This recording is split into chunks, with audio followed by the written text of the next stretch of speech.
En el mundo de la información, nunca fue tan oportuno estar bien informado, pero con información fiable y de calidad, con opiniones objetivas y especializadas. En educación, ciencia y tecnología, nos especializamos. Bienvenidos a la red científica Gutix Channel, con los profesores Facundo Gutiérrez y Camila Miele, solo por FM Quilmes 106.5 y sus canales de streaming.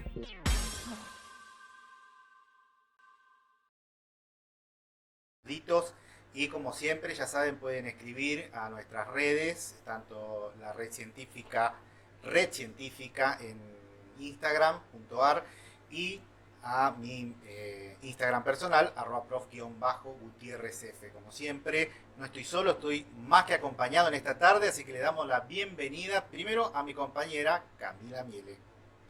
Hola, ¿qué tal Facu? ¿Qué tal a todos? Gracias por estar ahí del otro lado, escuchándonos o viéndonos en esta hermosa tarde de sábado.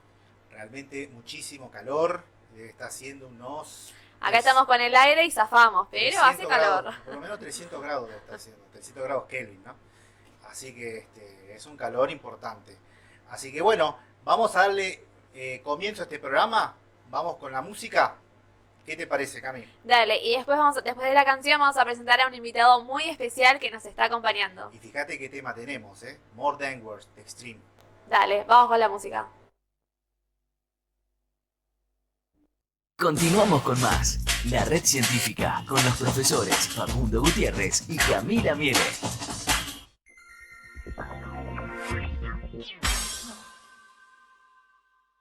Qué tema lindo si lo hay, ¿no? More Than Words. Cuántos recuerdos, cómo se nota nuestra edad. Vos, Camila, ni lo registraste. Gracias, lo conozco por mis papás, se lo dedicamos a mis papás que aman esta música. Bueno, un clásico como siempre. Me encanta la música de los 80, no sé si se dieron cuenta, ¿no? Que se note, hay que demostrarlo, está perfecto. Muy bien, vamos a empezar con el día de hoy. Dale, le vamos a dar la bienvenida al ingeniero, profesor y doctor Damián Lampert. Muy buenas tardes, Dami, ¿cómo estás? Bueno, muchas gracias por la invitación. No hace falta tanta presentación de los títulos y demás. Para poner en contexto. Así que, bueno, nada, un placer estar acá. Sobre todo, bueno, Cami, nosotros nos conocemos, somos colegas, trabajamos juntos. A Facu nos conocimos en las jornadas de vinculación, ¿no? Escuela, secundaria, sí. Universidad. Así que también creo que los tres nos apasiona lo mismo, ¿no? Y estamos interesados justamente por la misma temática. Nos conocimos allá en la Universidad Nacional Arturo Jaureche, así que bueno. Y qué bueno poder tener una charla, ¿no? Con alguien tan formado en la parte científica y que también vuelque eso a la educación, ¿no? Que es lo que justamente siempre hablamos, tiene su ¿no? Formación y experiencia también. Y lo que nosotros desde este programa siempre lo que tratamos de hacer es llevar un mensaje medioambiental, ¿no? hacia nuestro público, hacia nuestros alumnos, y creemos que hay un déficit en cuanto a lo que tiene que ver al medio ambiente, ¿no? A la enseñanza. Vos fíjate que hay culturas como por ejemplo la japonesa que tienen mucho de medio ambiente incorporado a las personas, ¿no? Por eso no va a hacer un papel en la calle, cuidan. Hay cosas como por ejemplo que Japón es el principal exportador de muebles de Asia. No obstante, en Japón no se puede talar un árbol. ¿Se entiende? O sea, hay un proteccionismo tan grande de sus recursos naturales y que algo tiene que ver la educación, me parece, ¿no? En todo eso. Así que bueno, tenemos entendido que vos, Lambert, estuviste trabajando, promocionando la educación ambiental, incluso en un currículum, ¿puede ser? Sí, la realidad es que, bueno, yo fui trabajando, hago investigación en educación, ¿no? Y dentro de esa investigación educativa en la cual trabajo, mis ejes centrales es educación alimentaria y también educación ambiental. En lo que justamente hago de investigación, nos interesa que esto llegue, ¿no? Que llegue a las aulas, que se pueda diversificar. Y bueno, tuvimos la posibilidad, y agradezco mucho a la Escuela Secundaria Los Cedros, donde pudimos justamente crear una asignatura, ¿no? De Ciencia y Política Ambiental para trabajar estas cuestiones que que justamente mencionás, ¿no? La educación ambiental desde una perspectiva crítica, no estudiar solamente o repetir un mapa o la causa, una consecuencia, sino que vaya justamente a desarrollar un pensamiento crítico, a tomar decisiones, a comprender qué es lo que está sucediendo frente a un fenómeno que puede ser global, nacional, local, y trabajar las problemáticas actuales, ¿no? Desde diferentes perspectivas. Eso, digamos, lo pudimos trabajar ahí, pero no fue lo único. Yo formo parte del grupo de investigación en enseñanza de las ciencias en la Universidad Nacional de Quilmes, y ahí justamente venimos trabajando con temas ambientales y buscando que se pueda llegar tanto al profesorado, a los estudiantes, a los currículum de formación docente, y buscamos una perspectiva que se llama una salud. El enfoque en el cual nosotros trabajamos es ese, es de una salud. ¿Por qué? Una salud. Porque engloba justamente la salud humana, animal, vegetal y también del ambiente. Que no lo podemos justamente nosotros separar esas perspectivas, sino tomarlo. Están conectadas. Exactamente, tomarlo en conjunto eso. Perfecto. ¿Y vos cuál crees que es cuál considerás que son los problemas ambientales más urgentes que tenemos hoy? Yo creo que poner en una escala es muy complejo, porque creo que todo tiene, primero, algo importante, todo tiene que ver con todo. Entonces, en este enfoque justamente de una salud, lo que busca justamente es interrelacionar todos estos, las distintas problemáticas en sí que surgen. Ahora, esa pregunta tendría que ver también, depende del contexto, ¿no? Porque justamente esto que hablábamos de enseñar educación ambiental en un contexto, no es lo mismo un problema ambiental en Chaco que, por ejemplo, en la ribera, ¿no?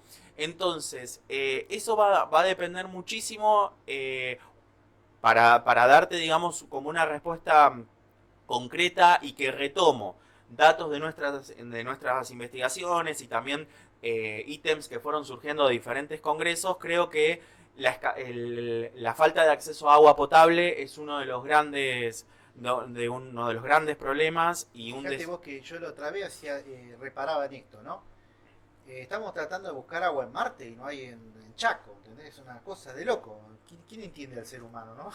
Totalmente. Y aparte, y además de eso, comprender la contaminación del agua, ¿no? Sí, que sí. Tiene también sus fuentes antropogénicas, o sea, por las actividades humanas, pero también tiene sus cuestiones naturales. Claro, vos habías estado haciendo un informe con los estudiantes del sexto sobre el arsénico en el agua. Exactamente. Me llegó la encuesta. Te llegó la de la investigación que estaban haciendo los chicos, sí. La temática de arsénico en agua es una temática que hay mucha información, hay mucha bibliografía, y eso lo aclaro también porque creo que está bueno que como el objetivo es que esto pueda llegar, que la gente pueda buscar esa información. Y es una temática que no suele trabajarse en las escuelas y está muy relacionada, ¿no? con la vida cotidiana. Claro, con el impacto que puede tener en la vida de todos nosotros. Disculpame la pregunta, ¿es tan grave la temática del arsénico en la zona? El arsénico es un contaminante químico. Sí, sí, sí. Lo que tiene es que, digamos, los efectos se empiezan a ver a largo plazo. Obviamente va a depender también de la dosis en sí. Digamos, lo importante es, yo voy a retomar una frase de un informe muy interesante, es concientizar sin generar pánico, ¿no? Y creo que de eso también se trata la educación ambiental, ¿no? Claro. Claro, sin asustar, Claro. pero sí creando esto del pensamiento crítico y de pensar a futuro también. Absolutamente. Y poder relacionar, ¿no? las distintas temáticas con otros problemas ambientales. Por ejemplo, en el caso cuando nosotros trabajamos el tema de arsénico en diferentes escuelas, muchas veces empieza a relacionarse también con humedales, con otros temas, o de ahí empiezan a surgir otros problemas que tienen que ver con la inseguridad alimentaria. Entonces, me parece que eso es lo que es importante de articular, ¿no? Que no estudiar causa y consecuencia de un determinado problema, sino su relación. Incluso hay un término que a mí me quedó de un curso que hice en la Universidad Nacional de La Plata, que es, vieron que está la clasificación de problemas ambientales, fenómenos naturales, desastres naturales, cada uno tiene su definición en sí, en algunos casos alguna bibliografía dice que son sinónimos, todo, bueno.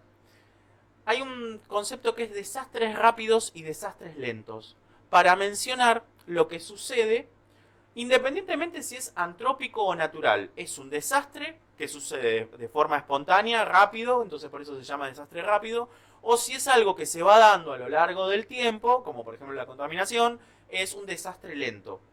Entonces es un término que realmente es interesante de mencionar, porque ahí con esto podemos relacionar cómo todos los desastres están justamente vinculados, ¿no? Y se ha notado una aceleración de desastres naturales en el último tiempo. Algunos investigadores,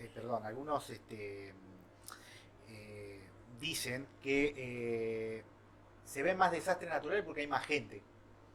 ¿Vos crees que es así o...? A ver, la realidad, me tengo que remitir a contestarte esto a algo que participé ayer y antes de ayer, que fueron las jornadas interacadémicas de Argentina y Uruguay, y que justamente hablaban, ¿no? El tema central era cambio climático, y justamente mencionaban distintas causas, o no, por no decirle causas, distintos aspectos que se están relacionando, ¿no? Y la realidad es que hay distintos patrones, ¿no? Como el aumento demográfico, los cambios en lo que es, por ejemplo, los modelos de consumo, eso también tiene mucho que ver, la globalización. Entonces, son diferentes aspectos que hoy por hoy engloban muchísimo el desarrollo, no solamente de problemas ambientales, sino también de diferentes enfermedades, ¿no? O sea, por ejemplo, enfermedades transmitidas por alimentos. Entonces, el mismo dengue. Exactamente, tal cual. Entonces, es como que hay distintas variables como para considerar en eso. Bien, ¿y a vos qué te inspiró a hacer todo este recorrido profesional relacionado con las ciencias naturales, que también tu formación en ingeniería en alimentos, bueno, tenés una formación muy amplia? Bueno, a ver, yo me recibí de ingeniero en alimentos. Cuando estudiaba ingeniería en alimentos, también en la Universidad Nacional de Quilmes tenemos un título intermedio, que es el de técnico, y con ese hice la capacitación docente, el tramo de formación para poder dar clases. Y siempre me gustó dar clases, o sea, desde que iba a la escuela, que siempre hacías pasantías. Exactamente, que ahora estoy en el camino inverso. Ahora, en lugar de hacer las pasantías, estoy haciendo de tutor de los estudiantes que están haciendo las pasantías en la escuela. Y comento porque la escuela donde estoy trabajando es la escuela donde yo estudié. Y la realidad es que siempre me gustó darle la mirada educativa a lo que yo iba estudiando. De ahí empecé a hacer el doctorado, hice el doctorado con la beca CONICET, ahora también soy becario postdoctoral, y con el doctorado me enfoqué, mi tema era enfermedades transmitidas por alimentos, ¿no? Pero trabajé una perspectiva que se llama geografía de la salud. ¿Por qué? Porque la geografía de la salud me permitía estudiar la salud de las personas dependiendo también el contexto, ¿no? Entonces ahí empecé a incluir también la parte ambiental. Entonces es como que empecé con una temática alimentaria, de salud, y ahí me fui a la parte también ambiental. Por eso decía, es imposible como hoy por hoy ir separado. También, a mí que me gusta mucho leer y estudiar, después yo decía, me falta más la parte social, porque hay muchas corrientes para analizar. Entonces hice después una diplomatura en Flaxo sobre la enseñanza de las ciencias sociales, como para también incorporar esas perspectivas, diferentes tipos de autores y demás, como para poder tener una mirada... Para tener en contexto también. Absolutamente, tal cual. De hecho, en lo que vos decías, Cami, de trabajar las ciencias naturales, nosotros nos posicionamos en la enseñanza desde un enfoque que se llama CTS, Ciencia, Tecnología, Sociedad. Entonces, en este enfoque que nosotros trabajamos de ciencia, tecnología y sociedad, ya la última parte de trabajar la sociedad nos remite ¿a qué?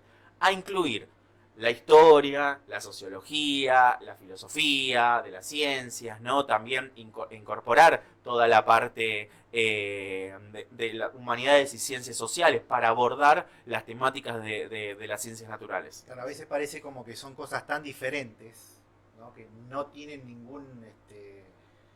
a veces, la otra vez hablábamos sobre el tema de ciencia-religión. Parece que son cosas completamente... Claro, que son en parte son hasta complementarios. Claro, que parece que hasta que incluso mucha gente tiene la idea que se contradicen y no. Claro, y acá también necesariamente, la guerra entre las mal llamadas ciencias duras y las ciencias blandas. Claro. Pero bueno, ver eso, que tienen conexión y que tienen una mirada interdisciplinaria, Claro, y es necesario tener una para tener la otra también. Que no se pueden estudiar estos fenómenos por separado. Es que de hecho, por ejemplo, yo trabajo mucho con distintos profesionales que forman parte del grupo de investigación, que les mando saludos. No quiero dar nombre porque después me olvido de alguno y queda mal. Pero tengo, en el grupo hay una geógrafa, hay un abogado, entonces hay gente que ya viene del área de biotecnología en sí o de ciencias de la educación. Entonces, claro, y tenemos que trabajar en conjunto. Un tema particularmente, como mencionábamos antes, el agua. La perspectiva que puede dar alguien de geografía es muy diferente a la perspectiva que quizás yo puedo presentar desde el área de ingeniería, porque quizás yo me centro mucho en la búsqueda de soluciones, desarrollo de tecnologías. De hecho, por ejemplo, tuve una chica que estaba trabajando, que la estaba dirigiendo yo en el trabajo final, hizo tecnologías para remover contaminantes del agua, tecnologías sustentables. Pero quizás desde el área de geografía se puede contextualizar toda la problemática, caracterizarlo, y desde la parte legal también conocer, por ejemplo, todo lo que es la parte de normativa. Entonces es imposible pensar el trabajo si no es desde diferentes disciplinas y con diferentes profesionales. Bien, y además de todo este trabajo que vos tenés, sos divulgador científico, tenés un libro sobre educación alimentaria. Tengo, sí, nuestros libros fueron surgiendo justamente para acercar, ¿no?, a la sociedad diferentes materiales. Tenemos algunos libros, pero que yo siempre hablo en plural porque me encanta mencionar también con el equipo que trabajo. Desarrollamos un libro que se llama el año pasado, que es La relevancia de la educación alimentaria en Argentina, que es una compilación de diferentes trabajos de distintas personas que participaron en talleres que dimos acá en la Universidad de Quilmes. Y después sí, sacamos también libros para trabajar temas que no aparecen quizás en algunos otros, como inocuidad alimentaria, para que se puedan trabajar en el currículum, y después algunos otros de divulgación. Uno de los grandes desafíos fue hacer un libro para pintar, para trabajar también y empezar con la curiosidad y trabajar la temática alimentaria en los niños. Exactamente. El libro se llama Pintareta, porque es pintar y ETA es enfermedades transmitidas por alimentos, las aventuras didácticas del perro Mol. Mol, aclaro, es mi perro, es el nombre que le puse. Un homenaje ya que ya está. Y lo hice con un amigo. No tiene nada que ver con la química, me imagino. No, los que nos escuchan que saben de química van a saber que Mol viene de... ¿Y el gato cómo se llama? ¿Abogado? Claro.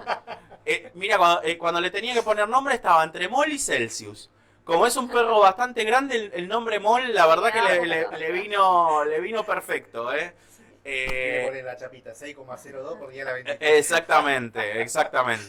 Está bueno hacer estos chistes de la química. Y ese libro lo hice con un amigo que es médico veterinario, entonces también buscamos como... Claro, desde su mirada, que es diferente a la tuya, también es muy enriquecedora. Es que hay que aprender constantemente y trabajar en equipo, para mí Y es lo... aparte, mantener quieto a un ingeniero es difícil. Sí, pues sí, yo soy bastante... Todos los ingenieros que conocí son así, no se pueden quedar quietos, están innovando, Claro, y metiéndose. una formación constante, ¿no? Sí. Eso también es algo para destacar.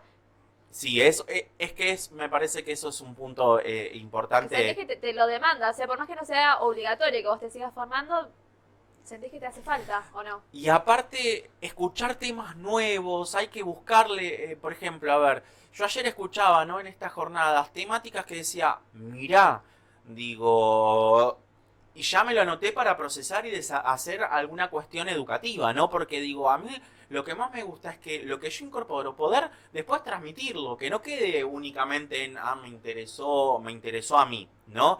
Entonces, es como que está bueno poder generar ese tipo de lazos. Y eso es lo que habíamos hablado desde el comienzo del programa con Camila, que es muy lamentable cuando hay personas que saben muchísimo, pero no lo comparten. Sí, ¿Viste? bueno, eso es una herencia que, por ejemplo, yo adquirí de mi directora del grupo, que se llama Silvia Porro. Ella también es Ella es muy conocida. sí, Sí. en la Universidad Nacional Universidad de es muy Quilmes. conocida. Que bueno, realmente fue quien me fue formando en toda la trayectoria de investigación y siempre me dijo, la investigación va de la mano de la extensión, ¿no? Entonces, o sea, lo que nosotros hacemos de investigación tiene que llegar y trabajar en conjunto. Entonces, por ejemplo, nosotros continuamente hacemos proyectos de extensión, buscamos trabajar con diferentes instituciones educativas para poder transmitir, ¿no? Porque si no, queda... Bueno, de hecho, en la escuela en la que trabajamos juntos, lo hacemos, que tenemos estas visitas guiadas a la Universidad Nacional de Quilmes, y justo el día que fuimos, vos estabas trabajando, estabas tomando un parcial, siempre trabajando.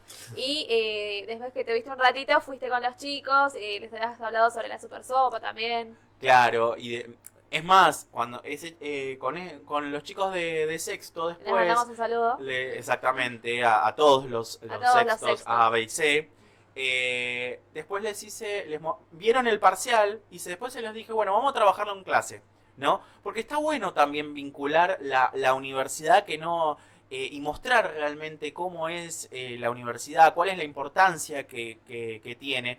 Y de hecho... Y no sentirla tan alejada, o sea, Totalmente. sí tiene otro grado de complejidad y otras exigencias, pero no es, no tiene que estar tan alejada de nosotros. De hecho, por ejemplo, yo les decía, es el mismo profe, el que ustedes tienen en el cole los lunes, bueno, ahora está trabajando acá en la universidad. Son otros contenidos, otras formas, pero es la misma persona. Sí, eso es verdad, eso me acuerdo que lo resaltaste ahí cuando me vinieron a saludar y ellos nos miraban, entonces es como que sí, muchas veces, y por eso yo resalto que estas instancias de que los estudiantes de las escuelas puedan acercarse a la universidad es interesante porque pueden conocer, ¿no? Desarrollarse también otras herramientas para desenvolverse, ¿no? Nosotros fuimos haciendo distintas jornadas, de hecho el martes hacemos otra de vinculación de escuela con la universidad. Y eso está bueno porque permite trabajar distintos temas. Pero fíjate vos que el no compartir la información o no transmitirla fue un error del hombre antiguo que se perpetuó durante mucho tiempo. Capaz que si los egipcios dejaban escrito cómo por ejemplo, calculaban el ángulo de 90 grados, ¿no? La ciencia hubiese avanzado, no digo a paso agigantado, pero de otra forma, ¿no?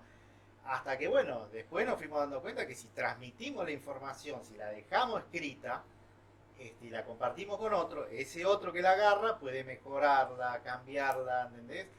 Y hoy creo que más que nunca con todos los medios electrónicos que hay de poder transmitir información, que es una locura, porque hoy hay más información a disposición que nunca antes en la historia de la humanidad.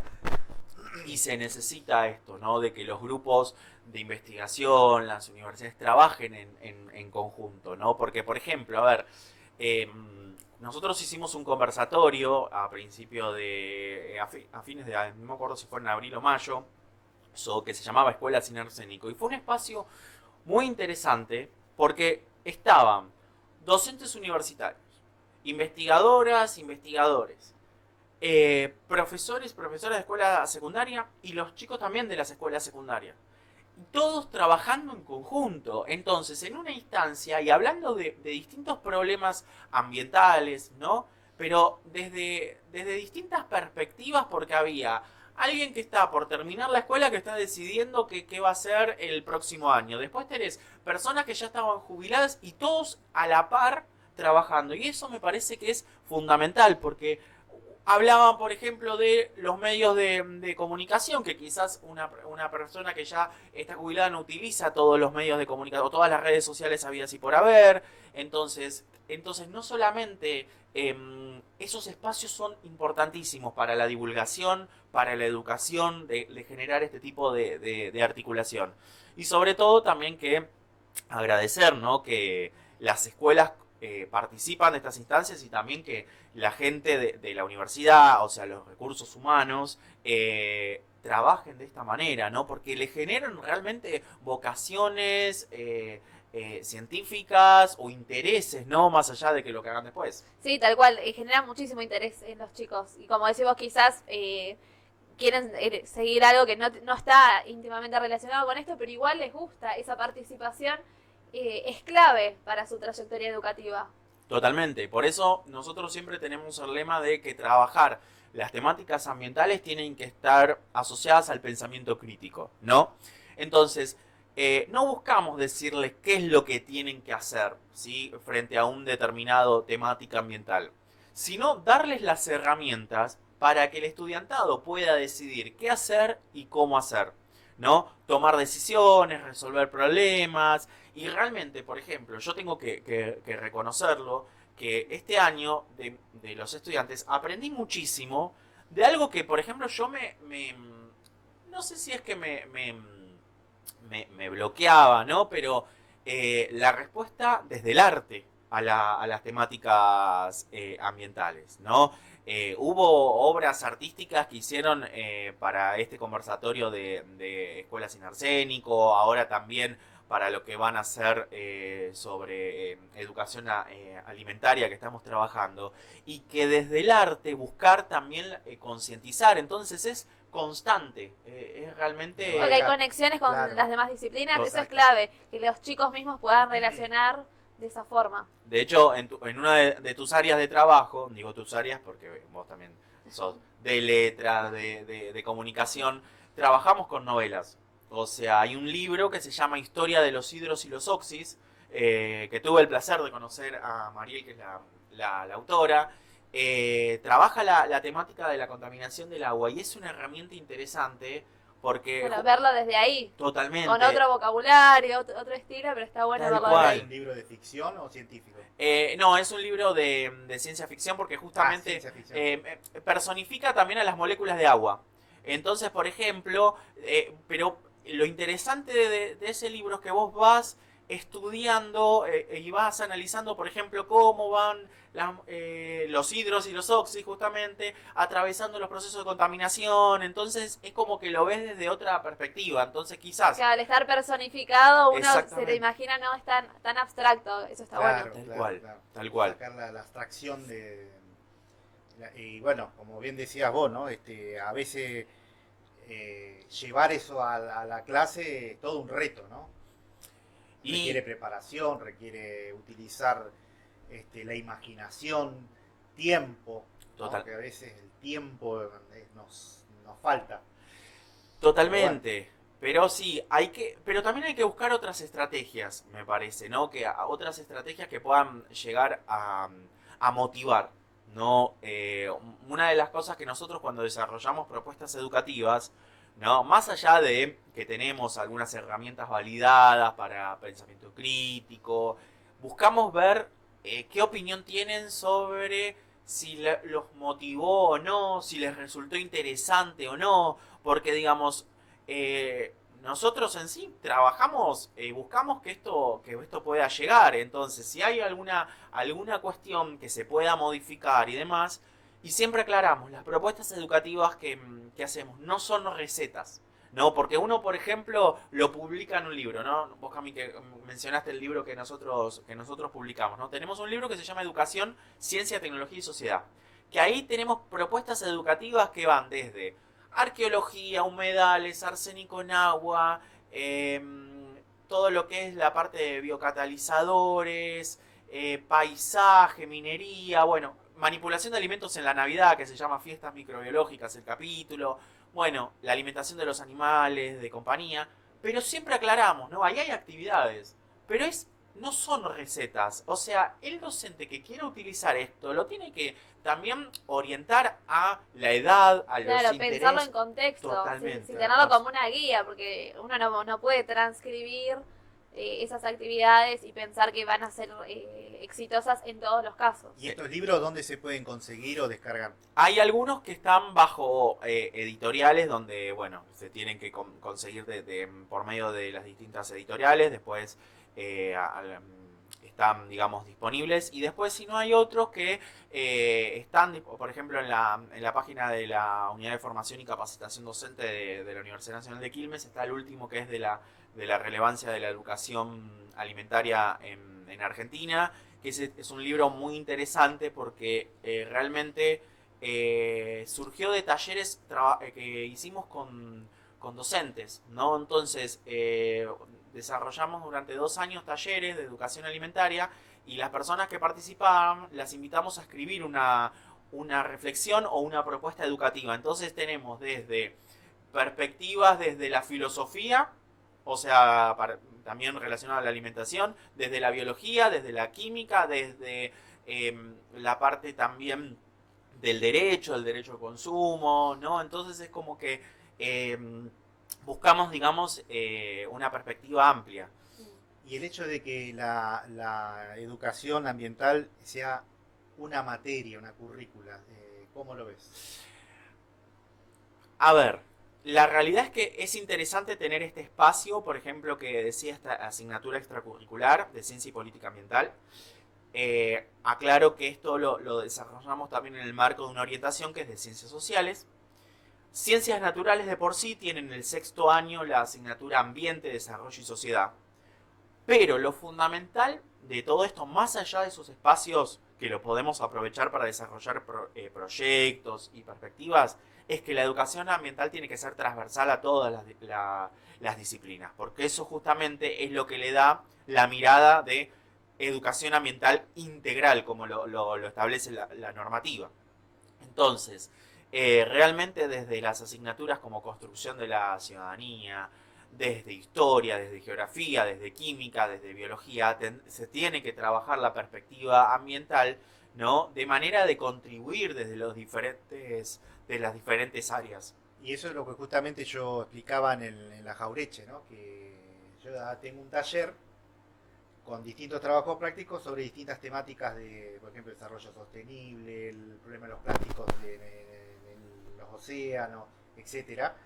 Y cuando veo, lo voy mechando en el currículum a través del...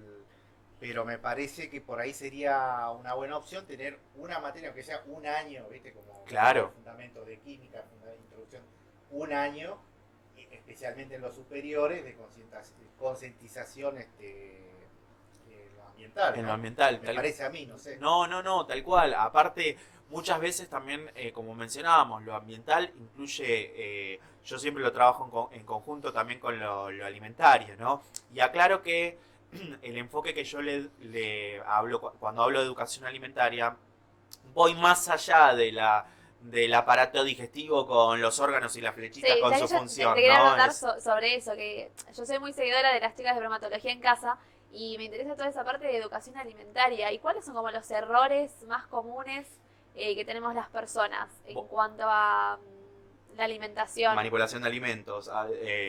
Sí, la realidad es que, bueno, ahí me voy a retomar, justamente están las 5 claves de la inocuidad de la Organización Mundial de la Salud, ¿no?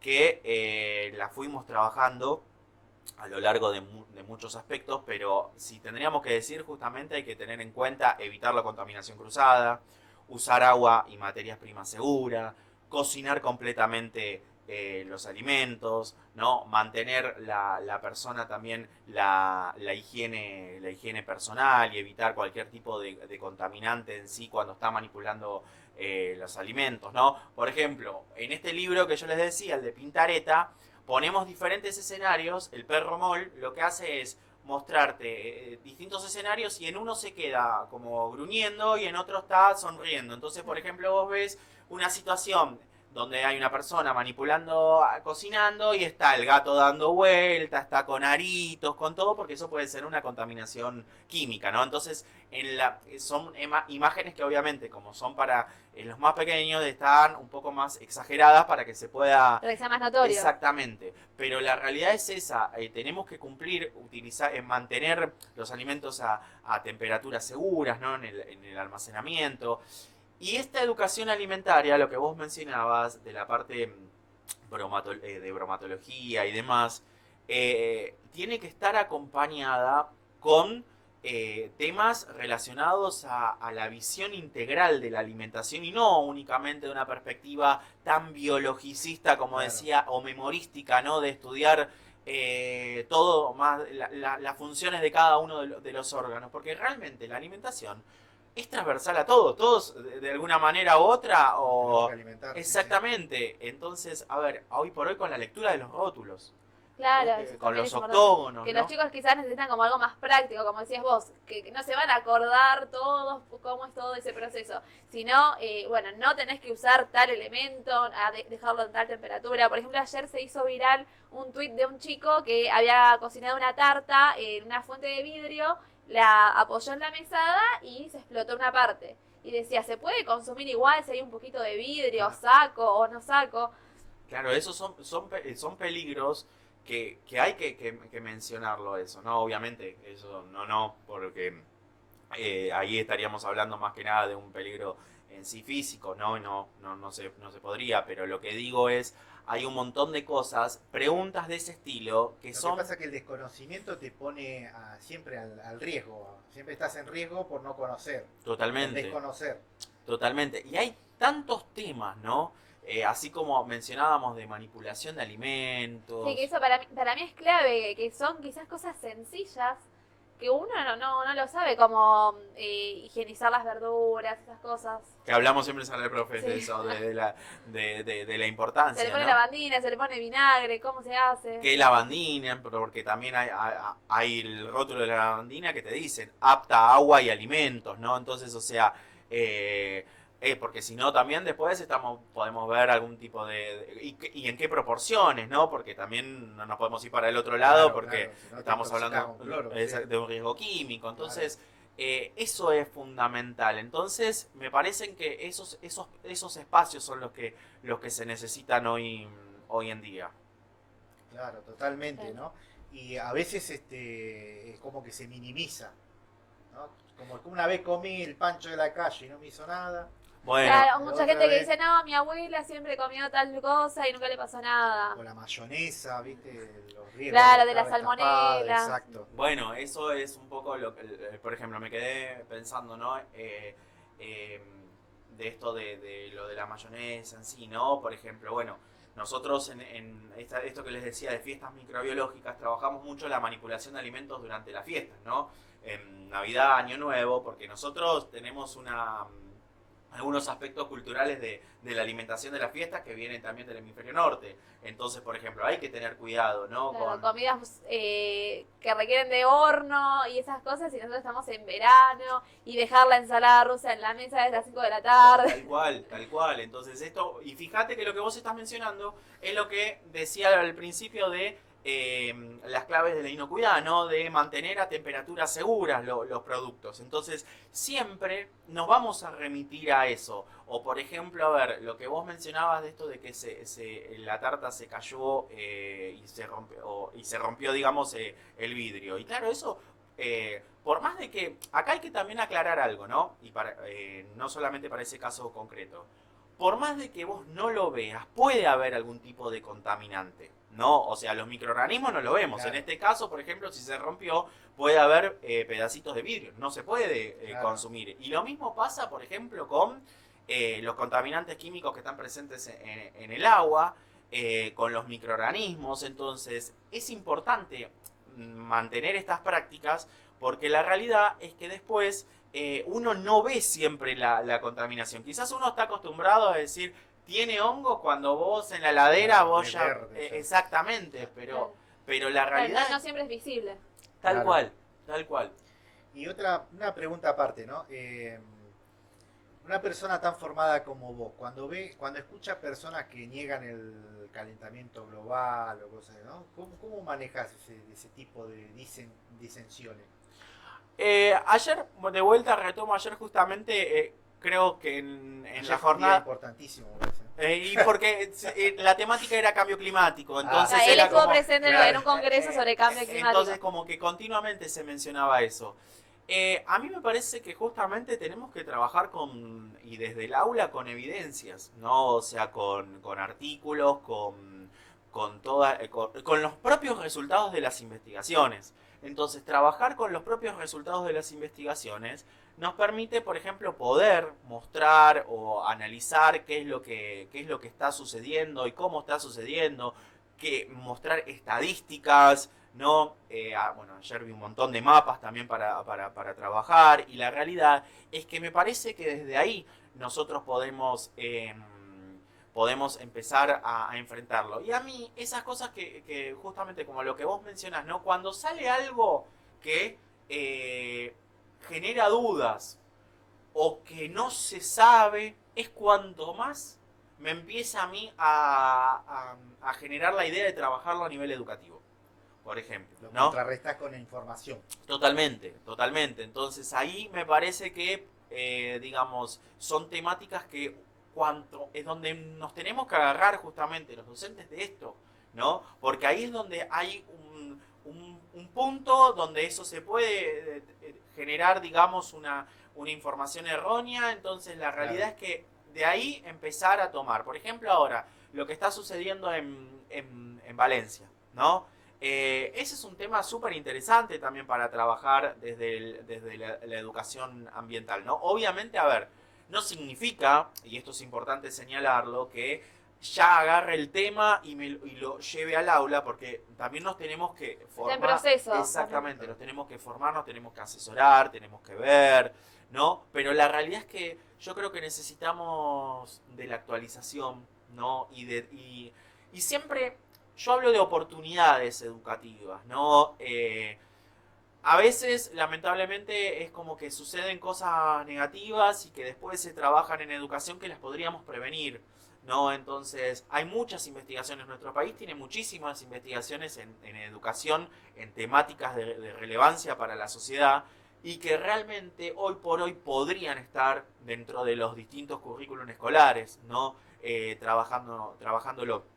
La verdad que en Argentina tenemos distintos grupos de investigación que trabajan en educación en ciencias, y que generan insumos que pueden ser de relevancia, ¿no? Y yo lo veo, por ejemplo, con mis estudiantes, que vos les presentás un paper que publicamos quizás en una revista o que otro científico publicó en una revista, que no tiene que ver con una actividad, sino un paper de ciencia, y que lo lean y que lo comprendan, eso es importante, porque también se están empezando a dar cuenta de, hubo toda una investigación previa, hubo toda una metodología, fue validada, se desarrolló. ¿Dónde se hizo? En este laboratorio. Acá trabajan también estos otros temas. ¿Dónde saltó la duda que disparó esa investigación? Totalmente. Los antecedentes, que no es menor, ¿no? Claro. Porque cuando uno escribe un artículo científico hay que poner el estado de la cuestión y los Claro. antecedentes Claro. previos. El estado del arte. Y eso te empieza a derivar, ¿no? O sea, a ver,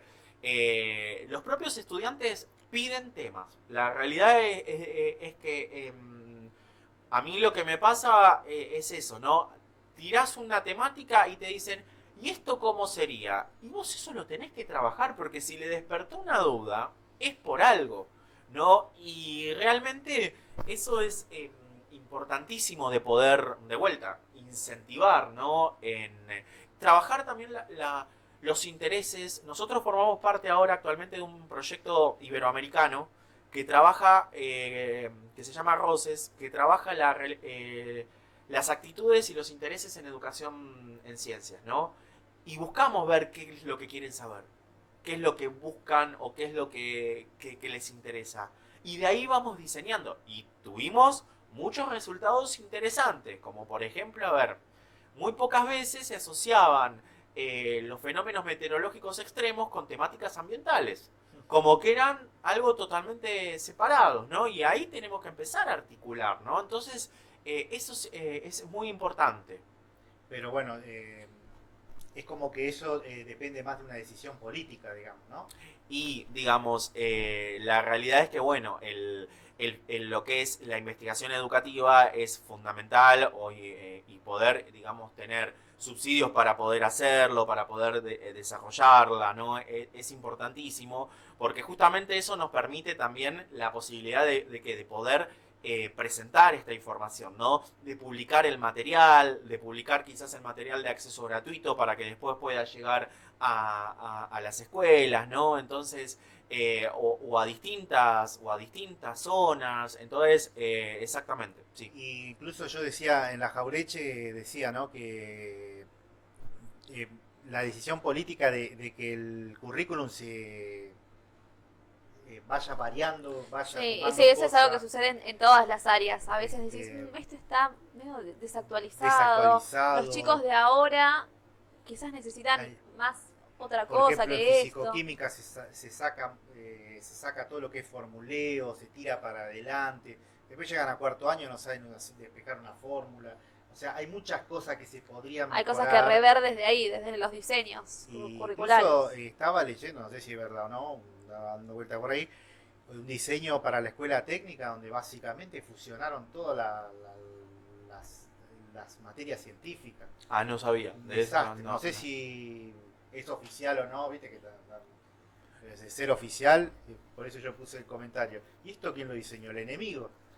No, ahí la verdad que hay áreas donde sí se tiene que trabajar en conjunto. Por ejemplo, a ver, yo doy introducción a la química, ¿no? Y en introducción a la química muchas veces me tengo que remitir también a aspectos de geología, por ejemplo, Claro. cuando trabajo. Petróleo. Exactamente, entonces es como la que. siderurgia. Exactamente, bueno, las actividades, también lo que es los reservorios, ¿no? Y con la alimentación me pasa también ahí.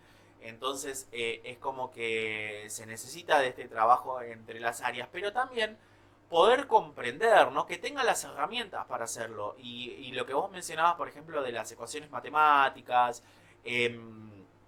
siempre yo decía, ¿no? Más que resolver algún problema en sí, que también es importante, hay que interpretar las ecuaciones, ¿no? ¿Qué quiere decir esto? Más que hacer 200 problemas que no los entienden. Claro, O exactamente. sea, los hacen por inercia, pero realmente no los están reflexionando.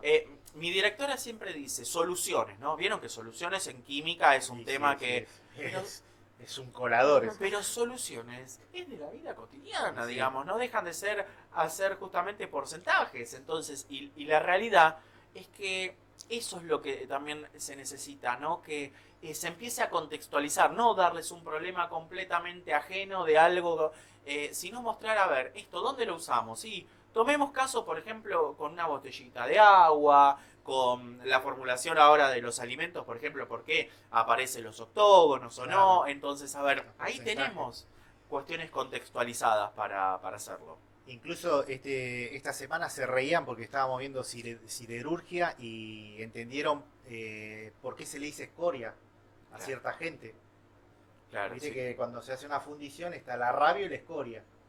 Y ahí... Y quedaron maravillados de Del dónde sale el origen término de- escoria.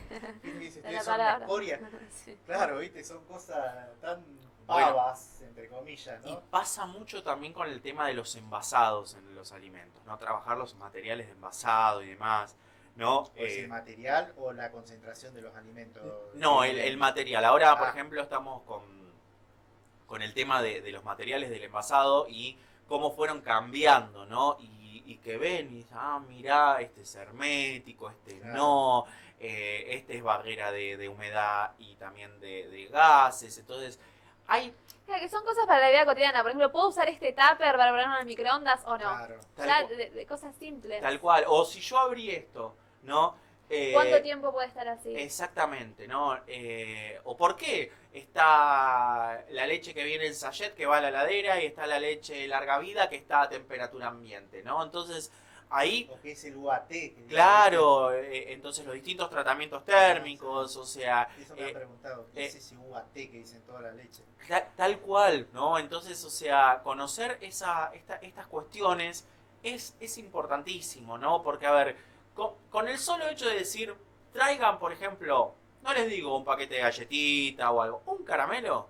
Con un caramelo tenés todo un mundo para abrir, desde el material, desde la producción, desde el análisis de por qué está ese numerito ahí, o sea, qué es ese número que aparece que es en forma de octógono, ¿no? Claro. Entonces, ahí tenemos, fíjense que de cada cosa podemos Ahí hablar. hablábamos del triangulito, del reciclaje. Claro, Con el... hablando. y también está, por ejemplo, el tema de los códigos de los distintos tipos de plásticos, Claro, entonces, claro. Estuvimos hablando sobre el politertalato de etileno. Claro, entonces hay muchos temas que realmente, y eso es química. Sobre la migración. Las migraciones, bueno, eso lo hablábamos justamente con el tema del vidrio, con los estudiantes. ¿Y esto? ¿El vidrio tiene migración? No, es uno de los más, justamente es uno de los más inertes, no hablábamos de eso, pero ¿qué pasa? Hablábamos de la cuestión de la otra mirada, la mirada también económica, ¿no? En la producción, de qué pasa. Claro, de los costos. Los costos, la logística con el tema del vidrio, de que es quebradizo, o sea, de que justamente se puede romper, es pesado para trasladar. Claro. Entonces, esas perspectivas hay que tenerlas en cuenta desde todas las variables en educación, ¿no? No solamente hablar, digamos, o una cuestión más teórica y que no se pueda analizar, sino remitir a todo esto, ¿no? Y las cosas tienen que hacerse rentables también. Si no nos llegan a... O sea, nadie va a elaborar algo para generarse una pérdida. Totalmente. Tiene que ser rentable. De hecho, ustedes que justamente son del área de comunicación, ¿no? Lo que saltó en estos días cuando trabajamos la temática de los alimentos y la evolución de los envases fue la evolución de las publicidades. También, que es lo principal, el marketing hoy en día está muy, muy presente en todo. Exactamente, y fueron, ellos mismos surgieron, les interesó buscar, a ver, profe, mire esta publicidad, cómo lo dice, cómo presentan, digamos, cómo tratan a las personas, cómo exponen la figura de, entonces, esas cuestiones. Y el objetivo de la actividad era otra, pero vos, este tipo de prácticas las tenemos que empezar a tener en cuenta a tener también. en cuenta, Sí, sí. totalmente. Claro, o sea, es como una personalización que uno tiene que estar alerta para básicamente para no matar esa curiosidad, ¿no? Que es lo que decían la Jaureche, de que todos nacemos científicos, pero el sistema educativo muchas veces se encarga de matar a ese científico interno. Es que justamente, mira, mi directora siempre lo dice, la curiosidad es lo más importante, despertar la curiosidad, porque con despertar la curiosidad, después ellos mismos o los estudiantes mismos van a empezar a buscar por su cuenta. Entonces, a ver, y a decir, y algo que está surgiendo últimamente, que está bueno que pase esto, te vienen con un video de internet y te dicen, ¿esto realmente es así o no es así? Sí, o sea, ¿sabes qué a mí me pasó con, viste el libro Come Tierra, que fue muy polémico estos días, que se mencionaba? Me dijo, profe, ¿es verdad que dice esto? Y es verdad. Y bueno, vamos a ver, parece falsa la noticia, dónde estaba publicada, cumple tal requisito, también entender eso, dónde se publica, quién lo publica. Incluso la inteligencia artificial generó en muchos aspectos muchas más dudas. No sé si se acuerdan de ese video que dice ser del Polo Norte, donde la luna hace como un eclipse y se ve una luna gigante y se esconde y anochece todo. Yo no me acuerdo. Bueno, todos me preguntaban, ¿es verdad? Digo, no, ¿cómo va a estar tan cerca la luna? no Pero lo la había luna visto. pegaba un salto y tocaba la luna. Y bueno, empezamos a hablar de la gravedad, qué pasaría si la luna se acercara tanto. Y después hicieron otro video, que ese sí fue realista, porque hicieron como que la luna se acercaba y todas las cosas, ¿viste? Claro. O sea, sirve para las dos cosas, la inteligencia artificial, y está bueno. Claro, pero está bueno que al menos a los chicos les genere duda. Sí, que sí. no digan, sí, está Es en que- internet y es verdad. Eso, Pero los dos son muy impresionantes, los dos videos. Tanto el del eclipse falso, Claro. como el del otro, que es más realista de lo que Claro. pasaría si la luna se acercara tanto a la Tierra. No, no los había visto, pero está bueno que, a diferencia quizás de lo que me pasaba unos años anteriores, es que ahora preguntan. Claro. Ahora sí. están preguntando. Yo lo Sí. que noto es que preguntan más. Antes quizás lo creían solamente, ¿no? Entonces, y bueno, y la inteligencia artificial también nos abre otro panorama para repensar también las prácticas educativas, ¿no? Sí. O sea, de que ya, por ejemplo, la pregunta, no sé, hablemos de un tema de de alimentos justamente que estábamos hablando. ¿Qué es un hidrato de carbono? No lo podemos poner en el cuestionario, porque justamente ¿qué pasa ya? Ponen qué es un hidrato de carbono en un chatbot y ya obtienen la Ya respuesta, está, sino sí, que sí. ahora necesitamos justamente... Invitarlos a pensar, o que puedan usar, Exactamente. que lo tengan como herramienta quizás, pero no como generadora de respuestas. Y ahí también el cambio tiene que ver justamente también con nuestras prácticas, ¿no? O sea, El tipo de actividad que mandamos, el tipo de consigna que hacemos. Y hace poco estuve en Córdoba en un congreso y donde presentamos justamente una investigación donde los propios estudiantes habían hecho una guía, estaban en quinto, nuestro quinto, el quinto B, habían hecho una guía de química biológica de la carrera de ingeniería en alimentos, una parte de una guía de sistemas lácteos, ¿no? Con la complejidad que eso tenía, ¿no? Tuvimos con esto de las articulaciones que hicieron. Fueron a participar de una clase y después de esa clase tuvieron que, tomaron apuntes, vieron cómo era una clase universitaria y después tenían que resolver esa guía. Esa guía, obviamente, es una guía elaborada por la docente de la carrera, que tiene todo una temática, pero ellos usaron la inteligencia artificial para tratar de resolver esas preguntas, porque las preguntas eran complejas. Entonces, usar como ese tipo de herramientas, ¿no? Los ayuda, pero no les da la respuesta directamente. Claro. Entonces, ahí dije, tenemos que repensar las consignas también desde esta perspectiva, ¿no? Sí, sí, porque hay algunas IA que sirven, por ejemplo, para transcribir audios y esas cosas son útiles. Totalmente. Es más, nosotros para hacer la promo de este programa uso inteligencia artificial. Así que es una herramienta. Claro, no tenemos que ver como un enemigo, sino tratar de empezar a manejarlo un poco mejor y enseñarles a los chicos cómo, cuáles son los usos correctos. Y lamentablemente el mundo avanza hacia ahí. Así que nos tenemos que amigar con esto porque esto es lo que viene, esto es lo que está, lo que se instaló. Así que es una realidad ya entre nosotros. Y no creo que... Como si fuera un se ente vuelva- entre claro. nosotros. Y encima, viste que vos hablabas la otra vez de que gente se enamora de la Sí, sí, inteligencia sí. Hubo un artificial. caso de un chico de Estados Unidos que se enamoró de una inteligencia artificial y se quitó la vida después de esto. Eso fue tremendo. Su mamá salió a explicar los peligros porque él estableció como una relación, un vínculo y bueno, cuando se dio cuenta de que era algo imposible, se quitó la vida. Así que ahí te das cuenta de que, viste, esto es más serio de lo que parece, ¿no? No es algo así nomás. Claro. Y que hay muchas compañías, el peligro, el gran peligro al que se le teme a la inteligencia artificial es de que alguien lo utilice con fines egoístas, ¿no? Perpetuándose en el poder o tratando de llevar las masas a pensar tal o cual cosa. Y bueno, no me extrañaría que ya haya sido la primera, el primer objetivo de la inteligencia artificial. Claro, sí, sí. Pero bueno, por suerte el ser humano es muy complejo, ¿no? No es tan fácil manejarle el pensamiento. Pero bueno, vamos a ver qué nos depara el futuro. Creo, Lambert, que sabes demasiado. Bueno, gracias por eso, pero no. Te vamos a hacer desaparecer, me parece.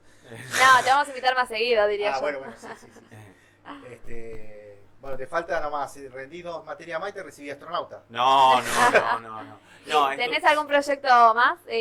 Así hay, Llegar a la pronto. luna, ¿De estudiar? colonizar o- Marte. De estudiar o a nivel profesional con tu trabajo. A nivel profesional ahora estoy terminando la beca postdoc. A mí me salió por suerte el ingreso como investigador de CONICET, pero bueno, ahora estamos a la espera, lamentablemente, o sea, de ver cuándo se van a designar.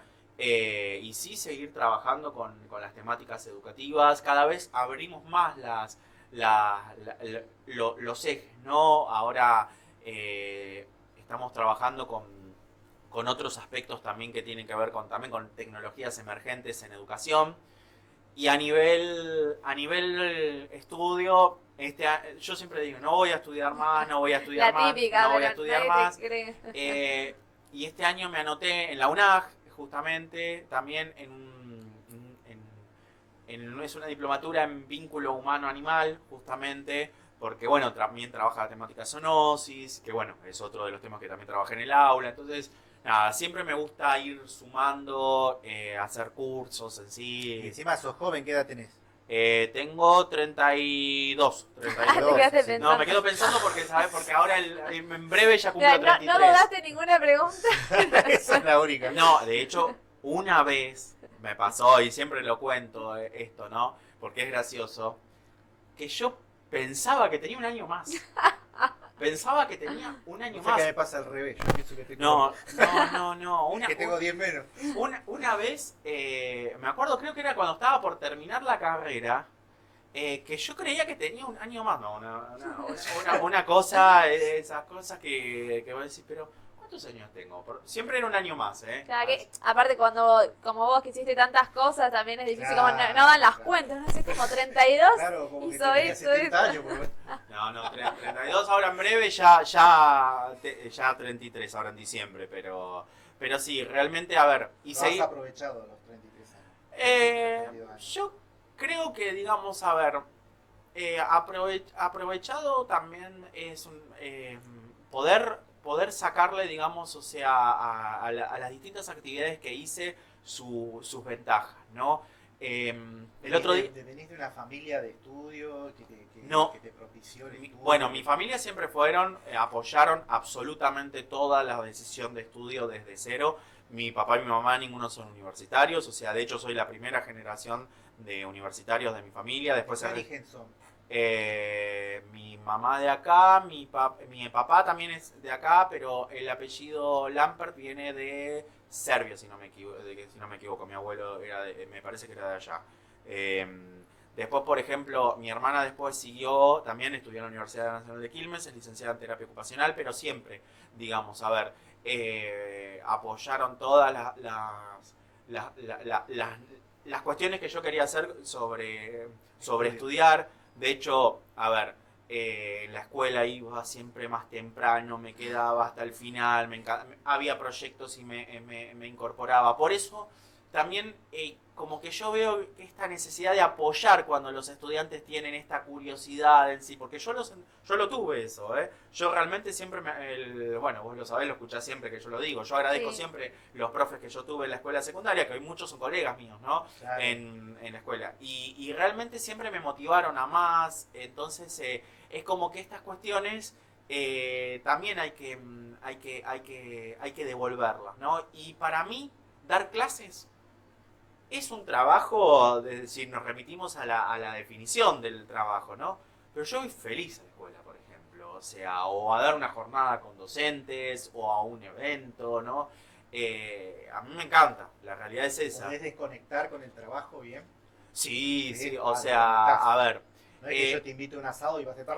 No. Ahora, puede pasar que esté en algún lado, en algún viaje que vi algo que me llamó la atención y ya dije, Y lo pensás chao. para la escuela, sí, qué desastre. Claro, A mí también me pasa, yo leo que algo sacar- por mi cuenta y digo, uy, esto lo tengo que llevar para la escuela. es más, tengo Es una amiga inevitable. Es más fuerte que nosotros. es una cosa que tengo una amiga que siempre me dice, ahí empieza el hámster en la ruedita, me dice. Y es verdad, este año estuve en las vacaciones, en el receso de invierno fui a Salta y había un museo arqueológico que dije, wow, tiene un montón de cuestiones que tiene que ver con la conservación, tal. Chau, me compré el pendrive para llevármelo, para empezar a analizarlo y armar algo. Ahí no te puedo decir que no, digamos. O, por ejemplo, a ver, cada vez que hacemos una excursión y te cuentan algo de, no sé, la otra vez en la catarata del Iguazú me hablaron del tucán y la importancia del tucán en la diversificación de la yerba mate. Y yo ya, no tengo un cuadernito ahí, Claro, pero Lo WhatsApp, anoto para... un grupo donde estoy yo solo y ya anotando para Sí. incorporarlo. Eso Sí. es más fuerte que yo. Sí, pero nos Eso pasa, sí. nos pasa todo, creo, ¿no? Eso sí. Como docente. Sí. Si no es en lo científico, es en otro área, pero nos pasa. Tal Así cual. que bueno, te agradecemos Bueno, un que hayas gusto. venido, Un un gusto gusto tenerte acá, conocerte. gracias por venir. Y bueno, en otra oportunidad nos gustaría que hablemos sobre el tema ese que te había dicho. Se llama Monsanto la compañía que la vas. Y se llama el compuesto. Me habías mencionado el tema del edulcorante y también me dijiste de bueno, ahí también podemos, les puedo también mencionar a distintas personas de nuestro grupo Ujú. o mismo del departamento que Perfecto. trabaja. Sí. Eso es mucho más quizás están más en la parte más experimental y demás, Ajá. así que ahí... Hay mucho que se dice, que no se dice, que se dice. Y el otro, bueno, el de este químico que no me sale el nombre, que lo fabrica Monsanto, que es el líder mundial en bueno, ya me va a salir. Cuando vos te vayas, me va a... Y a los dos, no, eso nos pasa Viste siempre. que sí. Así que bueno, muchas gracias Lamper. Y bueno, te Gracias. esperamos cuando quieras. Acá estamos Un gusto, los sábados. un Si gusto. no nos echan, estamos acá. Muchas gracias a ambos por la invitación, gracias por considerarme y adaptarse también, que el sábado pasado tampoco podía, así No, que bueno, no, les sabemos agradezco que muchísimo es, el tiempo. es así. Que bueno. Gracias a vos. Seguimos con más música. Dale, vamos con la próxima canción. Continuamos con más. La Red Científica, con los profesores Facundo Gutiérrez y Camila Miele.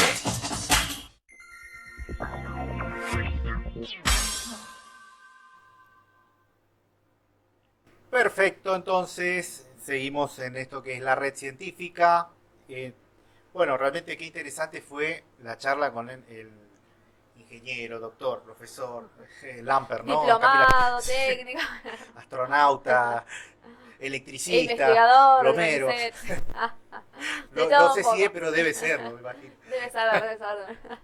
Bueno, Bueno. un lujo tenerlo acá en nuestro piso. Y ya sabe que está más que bienvenido para la próxima, para cuando quiera. Perfecto, entonces vamos a ir a un tema un poquito menos simpático. Sí, medio polémico. Ya vamos a hablar de un informe que fue publicado en 2019 por la BBC, que habla de un libro de anatomía nazi que aún utilizan los cirujanos. O sea, es un libro de anatomía, coma, nazi, que todavía utilizan los cirujanos. Vamos a ver algunas ilustraciones para que vos veas el detalle. Estamos hablando del año 1945. Vamos a ver unas placas, por lo menos una y dos, para que veas de lo que estamos hablando y nos hagamos una idea, ¿no? Son ilustraciones muy complejas que han ayudado a los médicos durante muchos años. Diseños de años antes de que la computadora permita también hacer animaciones y todo esto, ¿no? A ver si lo podemos ver.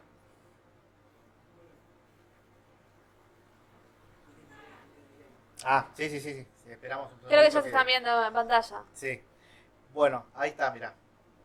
Mirá lo que es ese dibujo. 1945, 43, 45. Ahí lo vas a ver acá. Acá ya se ve. ¿Ya está saliendo en pantalla? Bárbaro. Ahí está.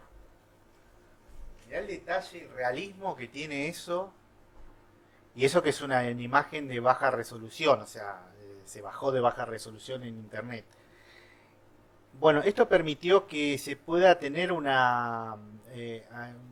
gran detalle, ¿no? Sobre la anatomía humana.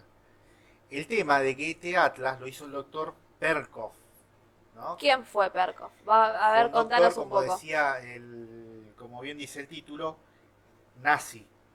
El libro se llama La anatomía topográfica del hombre de Perkoff, ¿no? Parece, no suena a nada, pero la piel, los músculos, los tendones, los nervios, los órganos y los huesos revelan con tanto detalle que incluso no es para personas que se impresionen fácilmente. Este libro tiene un pasado oscuro como todo el nazismo. Perkoff tenía ilustradores que justamente lo hacían sobre cadáveres de prisioneros políticos y víctimas del nazismo, ¿no? Judíos, Claro. ¿no? Etcétera. Incluso dice que los dibujos del libro provienen de los cuerpos de cientos de personas asesinadas por los nazis. Son sus cuerpos cortados y disecados los que se muestran en miles de páginas. Los críticos dicen que el libro está contaminado por su pasado oscuro y los científicos tienen que lidiar con las cuestiones éticas involucradas en su uso, ¿no? Incluso hay una cirujana muy famosa, McKinnon, que dice que ella utiliza el libro para sacarse dudas, ¿no? Claro, porque tiene muchos detalles. Claro, ahí lo que, Los colores, está todo muy, muy descriptivo, muy claro. ahí lo que estamos viendo, lo que vemos mal, es porque es una imagen de baja resolución, pero en realidad tiene una resolución impresionante. Y aparte hay que tener en cuenta que esto era ilustrado a mano. Mira, ahí tenemos una que se ve mejor. Esto era ilustrado a mano. Claro, y esta investigadora dice que se siente incómoda con el origen de este libro. Si bien es útil para lo que ella lo necesitaba, que era para complementar, tiene su pasado oscuro. Claro, imagínate vos lo que sería, o sea, éticamente, ¿no? ¿Qué te produce saber de que... Claro, no solo que el autor era nazi, sino cómo experimentó y cómo realizó estos trabajos. Exactamente, ¿no? Llevó más de 20 años. Y este tipo estaba tan, pero tan metido en el trabajo que dice que hasta 18 horas por día se pasaba haciendo ilustraciones y Un montón. supervisando las ilustraciones. Y el rabino Joseph Pollack, un sobreviviente del Holocausto y profesor de Derecho de la Salud, cree que el libro es un enigma moral porque se deriva de la verdadera maldad, pero es medio contradictorio porque a la vez puede usarse al servicio del bien, porque se supone que tiene usos medicinales. Y aparte tiene una definición única. Incluso estudiantes de medicina me dicen de que el Atlas de Perkov es más completo que incluso los generados ahora con la Claro, computadora. imagínate todo el tiempo que pasó, todos los años, las décadas que pasaron, y aún así los especialistas destacan que es muy completo. Y la historia cuenta de que en 1939 había una nueva ley del Tercer Reich que aseguró que todos los cuerpos de los prisioneros ejecutados sean enviados inmediatamente al Departamento de Anatomía para ser estudiados o investigados, ¿no?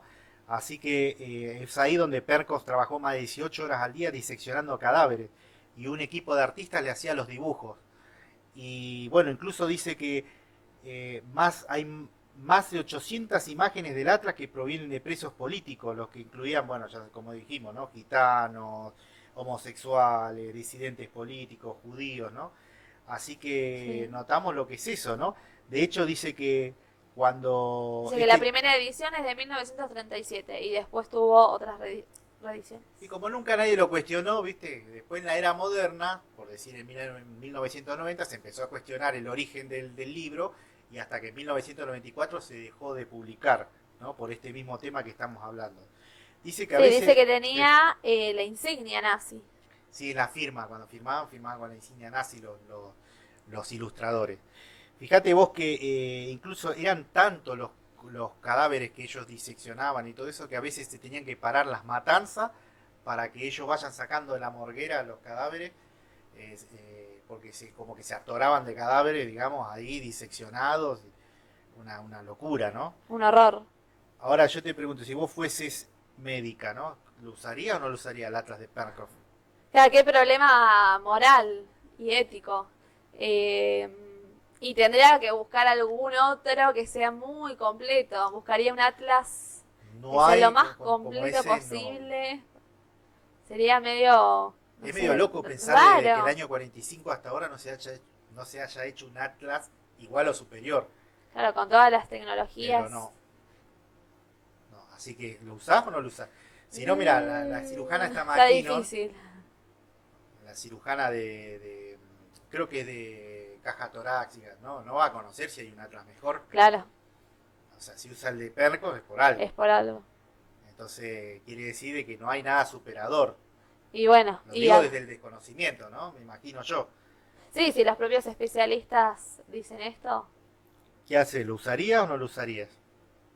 Y sí, pensaría en el bienestar de mis pacientes y lo usaría. Bueno, eso es lo que dijo este rabino al que se lo consultó, ¿no?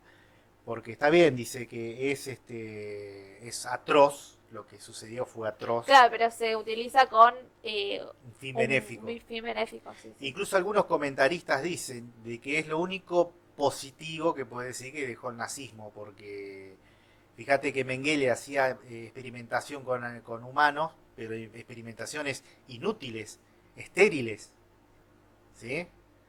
Eran experimentaciones que no llevaron a nada. Por ejemplo, Mengele tenía una obsesión con los mellizos y con los gemelos, ¿no? Que no condujo a nada.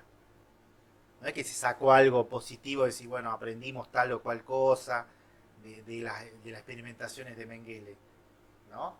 Entonces, en cambio, esto, sí, porque fíjate que hasta lo siguen usando hoy. Sí, sí. Sigue de alguna manera vigente este atlas. Por eso algunos dicen de que es lo único positivo de que dejó el nazismo en sí mismo, como con estas pseudociencias que no sé qué intentaban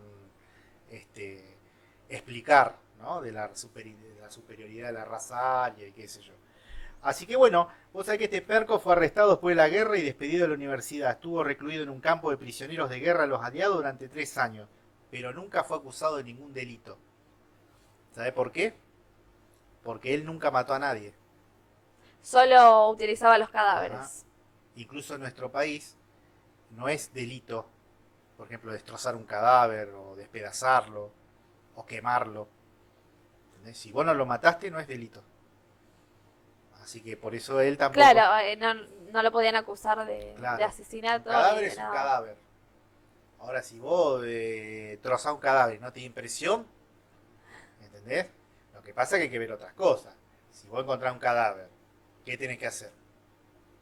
Yo, si encontré un cadáver, ¿lo disecciono? No. Claro. Tenés que dar aviso a las autoridades, ¿no? Mira, Si ¿sabes vos- que hablando de esto, hay un cuento de García Márquez que se llama El ahogado más hermoso del mundo, que pertenece a un movimiento literario que se llama Realismo Mágico, que en las costas del Mar Caribe un día aparece un cadáver muy grande y la gente, en vez de, no sé, llamar a la policía o asustarse, lo que hace es, lo sacan de las costas y se empiezan a encariñar con él, le ponen nombre, dicen, ay, tiene cara de llamarse Esteban, porque es muy alto. Y bueno, lo visten, le ponen nombre, Sí, empiezan pero a no se hacer descomponía. juegos con él. No, por eso eso es lo que tiene el realismo mágico, que lo sobrenatural se naturaliza, se toma como algo normal. Claro. Y así que resulta algo normalizado en este pueblo que todos jueguen con este cadáver. Oh, bueno. Y cuando yo doy este texto les digo a los chicos, imagínense que aparece un cadáver en el arroyo de Solano, en el arroyo de las Piedras.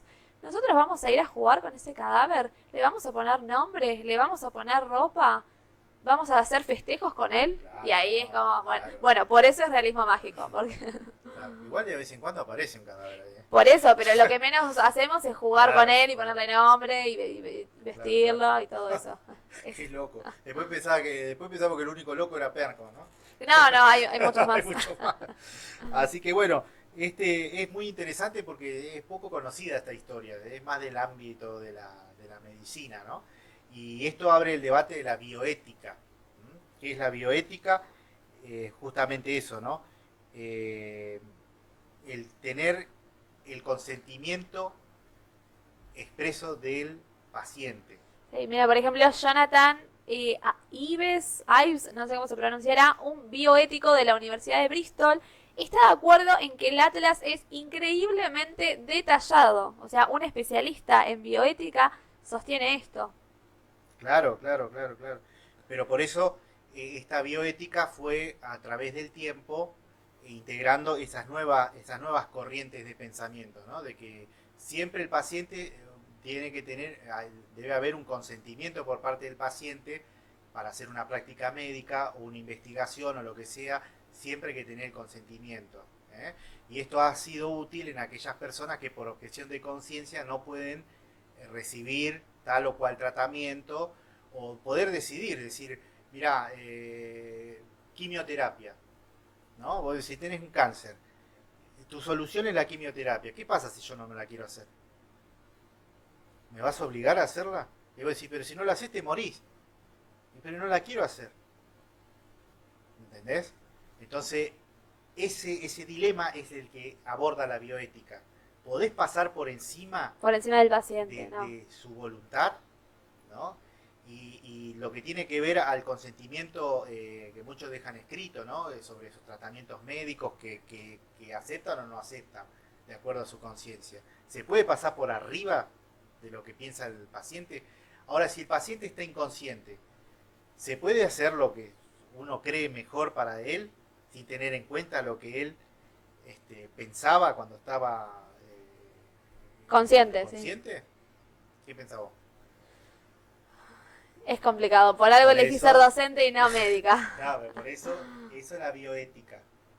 ¿Entendés? De eso trata la bioética y por eso es una ciencia muy interesante, nueva, y que tiene mucho que ver con los derechos humanos. Vos como ser humano tenés derecho a decidir sobre tu cuerpo. De hecho, lo que se pregona tanto hoy, ¿no? Mi cuerpo, ¿cómo dicen? Mi cuerpo, mi decisión. Mi decisión, ¿no? Sí. Ese es el lema. Eso Pero no. bueno, después surgen temas como la eutanasia y todo eso que es un poco más polémico. Claro. Pero viste que el mundo pregona mi cuerpo, mi decisión, pero por ahí hay personas que no le respetan su decisión en cuanto a tratamientos médicos. ¿Es mi cuerpo, mi decisión? ¿Sí o no? O en algunos casos sí, o en algunos casos no. Claro. O solamente eso tiene que ver con lo sexual y no con lo médico. ¿Entendés? Como que hay algo, una barrera que medio se borra ahí. Pero bueno, por eso nos pareció interesante traer este tema a la mesa, porque la bioética es algo actual, ¿no? Es algo. Y yo me acuerdo incluso que hubo un caso de un médico que también llegó a los tribunales a un cacique y a su hijo porque el nene tenía un problema del corazón y, y para ese grupo indígena el corazón era algo sagrado que nadie podía tocar. No me acuerdo qué grupo era. Y entonces el médico dijo, lo tengo que operar. Y el padre dijo, no le puede tocar el corazón porque es nuestra cultura, dice tal.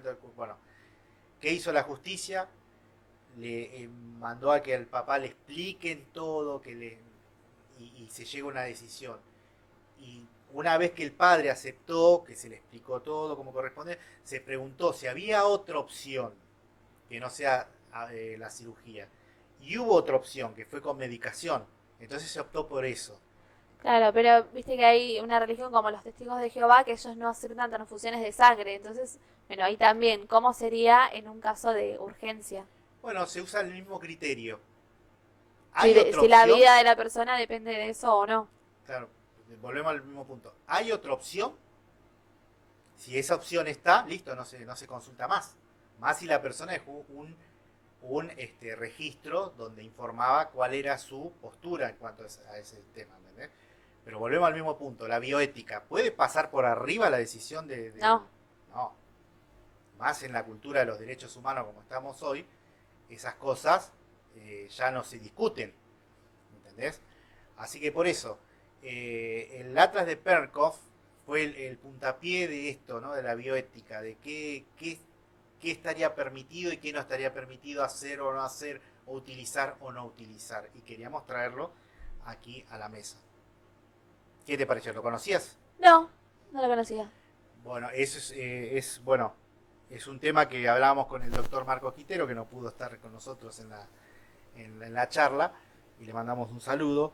Y nos pareció que, bueno, era interesante conocerlo, al menos como cultura general, ¿no? ¿Qué te parece si seguimos con el programa? Dale, vamos con la siguiente canción de esta tarde que es, se la dedico a mis papás, que a ellos les gusta un montón. La familia Miele. Les mandamos un besito que nos están escuchando. Vamos con la canción.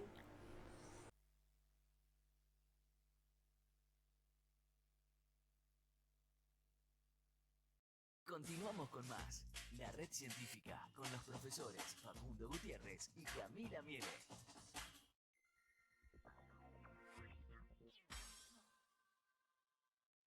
Perfecto, entonces vamos entrando en lo último de este programa.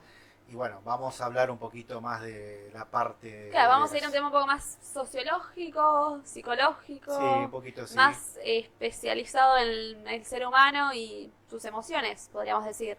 Tal cual, tal cual. Y el punto es, ¿por qué nos cuesta tanto decir que no? Y cómo aprender a decirlo puede mejorar tu vida. Esto señala un informe de la BBC que fue publicado hace poquito, el 30 de octubre de este año. ¿Y alguna vez te pasó decir que no? Me cuesta mucho decir que no cuando me piden algo, un favor o lo que sea, me cuesta mucho decir que no. Pero vos sabés Sí, que sí. Es un algo... defecto, lo siento como un Sí, defecto. sí, es un problema muy común en nosotros los latinoamericanos, según este informe, ¿no? Porque a veces tiene que ver con que no queremos dar una imagen negativa de nosotros mismos, ¿no? Incluso nos pasa con desconocidos, ¿no? Hay una neuropsicóloga que hizo un estudio, un relevamiento sobre esto, y mostraba eso, ¿no? De que a veces se toma esta honestidad como hasta incluso como una falta de respeto, ¿no? Decir, no, ¿viste? Claro, pero uno tiene como esa necesidad de complacer a los demás. A todo el mundo, ¿no? Y eso es algo que no debe ser así, ¿no? Porque uno tiene que tener cierto,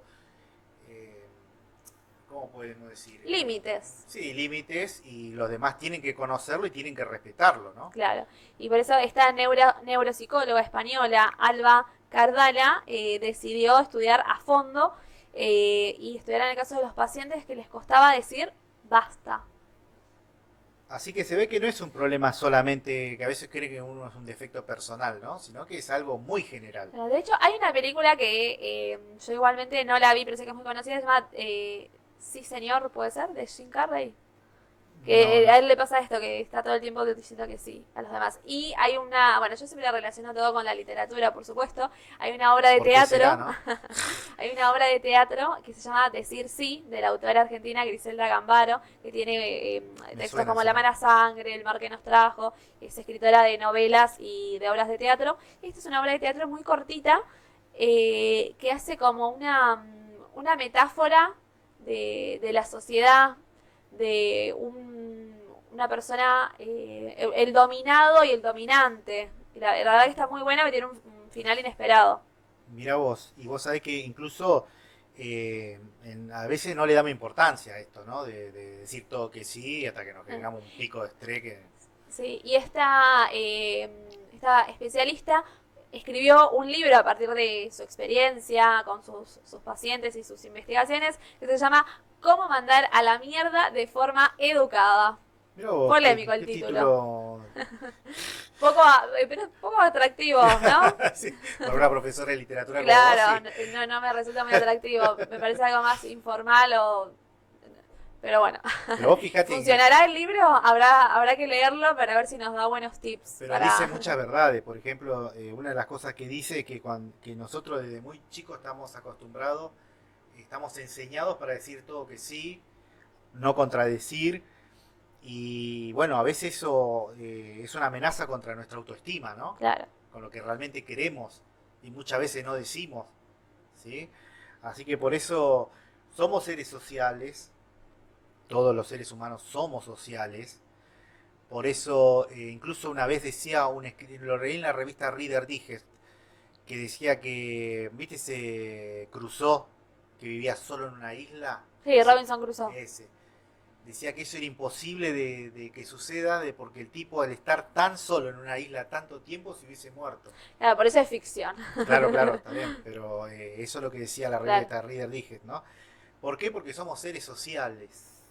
Incluso por eso también está prohibido, por lo menos en nuestro país, el poder tomar clases en tu casa, ¿viste? Como en Estados Unidos. El homeschooling, que me Eso. parece una pavada tremenda porque los que somos docentes y tenemos una formación, sabemos que la escuela no es solamente para dar contenidos de literatura, matemática, física o la materia que sea. Sabemos que es un espacio de socialización también y que es claramente necesario para los chicos y por eso estamos viendo todavía las secuelas de la pandemia al haber estado encerrados, al haber tenido una educación virtual para la que no estábamos preparados, ni los chicos, ni las familias, ni los docentes en muchos casos. Exactamente, ¿no? O sea que tiene esa necesidad del ser humano de estar en contacto con otros seres humanos.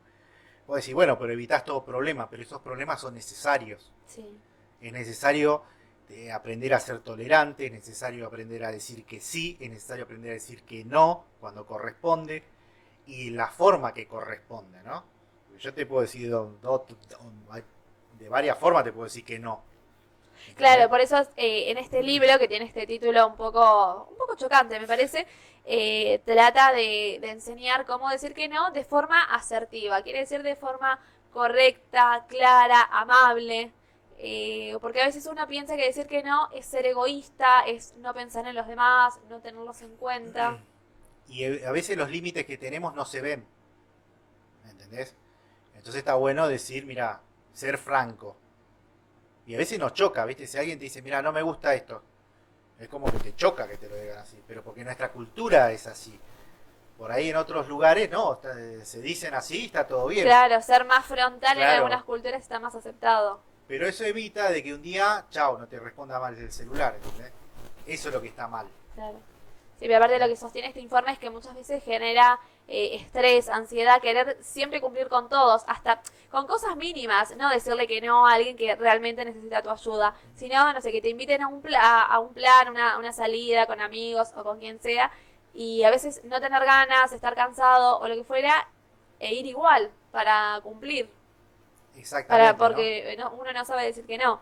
Y uno también saber respetar los límites del otro, ¿sí? Porque el otro, o sea, mi derecho empieza donde terminan los del otro, ¿entendés? Entonces, si todos vamos con esa premisa, nos vamos a ahorrar muchos disgustos. Aparte, hay muchas amistades, lindas amistades, hermosas amistades, que se pierden por justamente no saber cómo sobrellevar un escollo, un problema, ¿entendés? No sentarse y decir, mira, esto no me gustó. O sea, no ser francos, ¿viste? Eso es algo que tenemos que aprender, a ser francos, honestos y directos, pero sin caer en la maleducación o en el enojo. Claro, por eso acá se hace hincapié en esto de decir que no de forma amable. A veces nos juega en contra nuestra genética, ¿entendés? Yo, por ejemplo, soy hijo de tucumano y correntina. ¿Qué sale de eso? Una dinamita, ¿entendés? Entonces siempre nuestro carácter lo tenemos que, ¿viste? Sobrellevar. Nosotros dominar al carácter, no que el carácter nos domine, ¿entendés? Porque si no vas a vivir en problema con todo el mundo, ¿entendés? Claro. Y lo peor que hay es echarle al resto la culpa de lo, ¿entendés? O sea, si hay problema, con eso le sumamos el otro 50% de problemas. Así que por eso qué importante es esto, ¿no? Que tiene que ver con la educación emocional también, ¿no? De saber decir que no y no esperar a enojarse para decir las cosas. Claro, porque lo que puede generar eso es explotar y tratar mal al otro. Decir siempre que sí y en un momento la gota rebalsa al vaso y uno explota y lo puede decir de mala manera. Entonces la idea es empezar a ponerse límites. Exactamente, ¿no? Y no ser tratar en lo posible, no tratar, si se valga la redundancia, de manipular a otras personas y todo eso, ¿no? Que son vicios que tenemos los seres humanos que tenemos que sacarnos porque nos van dejando solos, ¿viste? La gente generalmente se aleja del que no es honesto, ¿no? Porque uno esperaría que si yo tengo un problema con vos, vengo y te digo, mira, Camila, pasa esto y esto y esto, ¿entendés? Y no que te enteres por otro lado, claro. ¿Entendés? Porque la honestidad, encima la honestidad es algo que es binario. Yo no puedo ser más o menos honesto como... Claro, sos o no sos. O soy leal, soy fiel o no soy fiel. Es así. Claro. ¿Entendés? Entonces por eso es importante de que esto lo incorporemos, porque es para el bien de nosotros, en definitiva. Acá no hay otro beneficiado que nosotros y los que nos rodean, ¿no? Así que por eso nos pareció muy interesante compartir este informe. Y bueno, vemos que viste que una de las preguntas que citaba en el informe dice, ¿qué rol juegan las distintas culturas en todo esto? ¿Hay regiones donde a las personas les cueste más decir que no? En otras sí. La cultura juega un papel fundamental, ¿viste? Y eso es lo que decíamos, ¿no? Incluso dice que hay diferencia entre hombres y mujeres. La mujer tiende a ser más complaciente que el hombre, así que incluso la religión tiene que ver con esto, ¿no? Así que cuánta carga llevamos, ¿no? A la hora de poner nuestros límites o definir quiénes somos en realidad, ¿no? Sí. Así que bueno, esto es lo que queríamos compartir con ustedes. Y así vamos llegando al final del programa. Vamos con el último bloque y después cerramos con una canción muy especial. Traje, como siempre, una recomendación literaria. Hoy sí traje el libro físico. Ah, bueno, este es flaquito. Este es más chiquito. Este es un clásico, La Metamorfosis de Franz Kafka. Acá si lo querés ver. Sí. Y encima de esa edición tiene otro libro más. Otra novela cortita. Son novelas cortas, ¿sí? De Franz Kafka. Es literatura fantástica, existencialista, filosófica. ¿Qué pasaría si un día te levantás y te das cuenta de que estás convertido en un monstruoso insecto?